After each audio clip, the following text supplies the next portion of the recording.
നമസ്കാരം, മലയാളത്തിലേക്ക് സ്വാഗതം. ഓഹരി വിപണിയിലെ തകർച്ചയെ ഭയത്തോടെയല്ല, മറിച്ചൊരു തന്ത്രപരമായ അവസരമായാണ് നിക്ഷേപകർ നോക്കിക്കാണേണ്ടത്. വിപണി ചുവപ്പിൽ നിൽക്കുമ്പോൾ അടിസ്ഥാനപരമായ ശക്തമായ കമ്പനികൾ അമിതമായി വില കുറഞ്ഞു നിൽക്കുകയാണ്. ഈ സാഹചര്യത്തിൽ എങ്ങനെ ചിട്ടയായ നിക്ഷേപം നടത്താം? ഇന്ന് നമ്മൾ വിശകലനം ചെയ്യുന്നത് ഈ വിപണി സാഹചര്യം എങ്ങനെ നിങ്ങളുടെ സാമ്പത്തിക ഭദ്രതയ്ക്കായി പ്രയോജനപ്പെടുത്താം എന്നാണ്. ബൈ ഓൺ ടിപ്സ് അഥവാ വിപണി ഇടിയുമ്പോൾ വാങ്ങുക എന്ന തന്ത്രം വിജയകരമായി നടപ്പിലാക്കാൻ ശരിയായ കമ്പനികളെ തിരഞ്ഞെടുക്കുക എന്നതാണ് പ്രധാനപ്പെട്ട കാര്യം. വെറുതെ വില കുറഞ്ഞു എന്നതുകൊണ്ട് മാത്രം ഒരു ഓഹരി വാങ്ങരുത്. ഈ തന്ത്രത്തിന് അനുയോജ്യമായ ഓഹരികളെ കണ്ടെത്താനുള്ള ചില ടിപ്സ് നമുക്ക് നോക്കാം.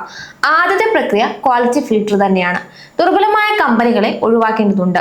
Screener.in പോലുള്ള ടൂളുകളിൽ ഈ ക്വറി നൽകി നിങ്ങൾക്ക് ഓഹരികളെ ഫിൽട്ടർ ചെയ്യാം. മാർക്കറ്റ് ക്യാപ് എബവ് 5,000 crore നൽകിയ സ്മോൾ ക്യാപ് കമ്പനികൾ ഒഴിച്ചുള്ള ലിസ്റ്റ് നിങ്ങൾക്ക് കിട്ടും. ചെറിയ കമ്പനികൾക്ക് വിപണി ഇടിയുമ്പോൾ വേഗത്തിൽ തകരാനുള്ള സാധ്യത കൂടുതലാണ്. അതുകൊണ്ട് മിഡ് ക്യാപ് അല്ലെങ്കിൽ ലാർജ് ക്യാപ് കമ്പനികളെ ശ്രദ്ധിക്കുക. ഡെപ്റ്റ് ടു ഇക്വിറ്റി ലെസ് ദാൻ 0.5 ഉള്ള കമ്പനികളെ ഫിൽട്ടർ ചെയ്യാവുന്നതാണ്. കടം കുറഞ്ഞ കമ്പനികൾക്ക് വിപണിയിലെ തകർച്ചയെ അതിജീവിക്കാൻ കരുത്തുണ്ട്. റിട്ടേൺ ഓൺ ഇക്വിറ്റി എബവ് 18% ഉള്ള കമ്പനികൾ നോക്കാവുന്നതാണ്. നിക്ഷേപകരുടെ പണം ഉപയോഗിച്ച് കമ്പനി നല്ല ലാഭം ഉണ്ടാക്കുന്നുണ്ടെന്ന് ഇത് ഉറപ്പാക്കുന്നു. പ്രൊമോട്ടർ ഹോൾഡിംഗ്സും എബവ് 50% ഉള്ള കമ്പനികളും തിരഞ്ഞെടുക്കാം. ഉടമസ്ഥർക്ക് കമ്പനിയിൽ വലിയ വിശ്വാസമുണ്ടെന്ന് ഇതിൽ നിന്ന് മനസ്സിലാക്കാം. രണ്ടാമത്തെ ഘട്ടം എന്ന് പറയുന്നത് വിപണിയിലെ ഡിപ്പ് തിരിച്ചറിയുക എന്നതാണ്.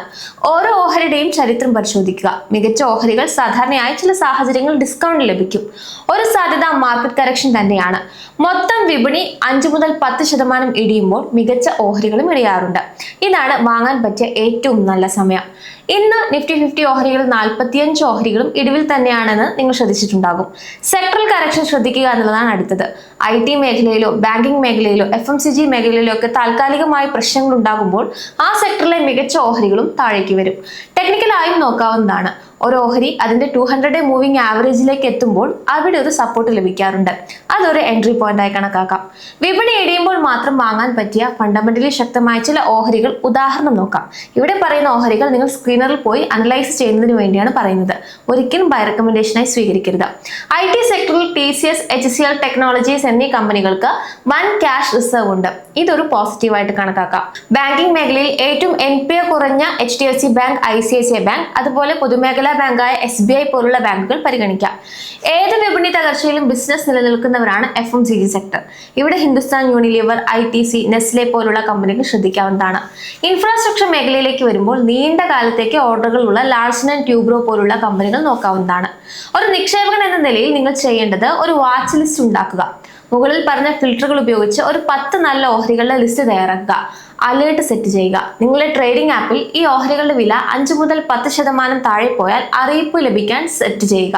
പണം കൃത്യമായി വിഭജിക്കുക. അതായത് കയ്യിലുള്ള മുഴുവൻ പണവും ഒറ്റയടിക്ക് നിക്ഷേപിക്കാതെ ഡിപ്പുകൾ വരുമ്പോൾ തവണയായി നിക്ഷേപിക്കുക. Screener.in, ട്രെൻഡ് ലൈൻ എന്നീ ടൂളുകൾ ഉപയോഗിച്ച് ഇത് നമുക്ക് ചെയ്യാവുന്നതാണ്. വിപണിയിൽ ആയിരക്കണക്കിന് ഓഹരികളുണ്ട്. ഇതിൽ നിന്ന് നല്ലവയെ തിരഞ്ഞെടുക്കാൻ ഈ ടൂളുകൾ ഒരു ഫിൽട്ടർ പോലെ പ്രവർത്തിക്കും. Screener.in എങ്ങനെ ഉപയോഗിക്കാം? ഇതൊരു സൗജന്യ ടൂളാണ്. അപ്ഗ്രേഡ് ചെയ്താൽ നിങ്ങൾക്ക് ഒരിക്കലും നഷ്ടം വരില്ല. ഒരുപാട് കാര്യങ്ങൾ മനസ്സിലാക്കാൻ സാധിക്കും. ഇതിൽ പ്രധാനമായും ശ്രദ്ധിക്കേണ്ട കാര്യങ്ങൾ ക്വറികളായിട്ട് നമുക്ക് എഴുതാം. നിങ്ങൾക്ക് ഇഷ്ടപ്പെട്ട നിബന്ധനകൾ വെച്ച് സെർച്ച് ചെയ്യാം. P&L അനാലിസിസ് ആണ് ഇവർ തരുന്ന മറ്റൊരു ക്വാളിറ്റി. ഒരു കമ്പനിയുടെ കഴിഞ്ഞ 10 വർഷത്തെ സെയിൽസ്, നെറ്റ് പ്രോഫിറ്റ് എന്നിവ വ്യക്തമായി നമുക്ക് ഈ ഒരു സൈറ്റിൽ കാണാവുന്നതാണ്. ബാലൻസ് ഷീറ്റ്, കമ്പനിയുടെ കടം എത്രയാണെന്നും ക്യാഷ് റിസർവ് എത്രയുണ്ടെന്നൊക്കെ ഇവിടെ നമുക്ക് പരിശോധിക്കാവുന്നതാണ്. പ്രോസ് ആൻഡ് കോൺസും ഉണ്ടായിരിക്കും. കമ്പനിയുടെ ഗുണങ്ങളും ദോഷങ്ങളും ടൂൾ തന്നെ ഓട്ടോമാറ്റിക്കായി കാണിച്ചു തരും. എങ്ങനെയാണ് തുടങ്ങേണ്ടത്? Screener.in പോയി സൗജന്യമായി സൈൻ അപ്പ് ചെയ്യുക. സ്ക്രീനർ എന്ന ടാബിൽ ക്ലിക്ക് ചെയ്ത് ക്രിയേറ്റ് ന്യൂ സ്ക്രീൻ തൊടുക. അവിടെ നിങ്ങൾക്ക് ആവശ്യമുള്ള ക്വറികൾ നൽകി റൺ ക്വറി ചെയ്യുക. ഒരു എക്സാമ്പിൾ ഞാൻ സ്ക്രീനിൽ കൊടുക്കാം. ഇത് ഡിസ്ക്രിപ്ഷനിൽ നൽകാം. ഇനി നിങ്ങൾ സെർച്ച് ചെയ്തിട്ട് നോക്കാവുന്നതാണ്. വരുന്ന സ്റ്റോക്കിന്റെ ലിസ്റ്റിൽ ഏതെങ്കിലും ഒരു ഓഹരി സെലക്ട് ചെയ്ത് ബാക്കിയുള്ള അതിന്റെ പൊട്ടൻഷ്യൽ കൂടെ പരിശോധിച്ച് വാങ്ങണോ വേണ്ടയോ എന്ന് തീരുമാനിക്കുക. ട്രെൻഡ് ലൈൻ എന്തിനു ഉപയോഗിക്കണം? സ്ക്രീനറിനെ അപേക്ഷിച്ച് കുറച്ചുകൂടെ വിഷ്വൽ ആയതും മാർക്കറ്റ് ഇൻസൈറ്റുകൾ നൽകുന്നതുമായ ടൂളാണ് ട്രെൻഡ് ലൈൻ. SWOT അനാലിസിസും നൽകുന്നുണ്ട്. അതായത് ഒരു ഓഹരിയുടെ സ്ട്രെങ്ത്, വീക്ക്നെസ്, ഓപ്പർച്യൂണിറ്റീസ്, ത്രെഡ്സ് എന്നിവ വ്യക്തമായി കാണിച്ചു തരുന്നുണ്ട്.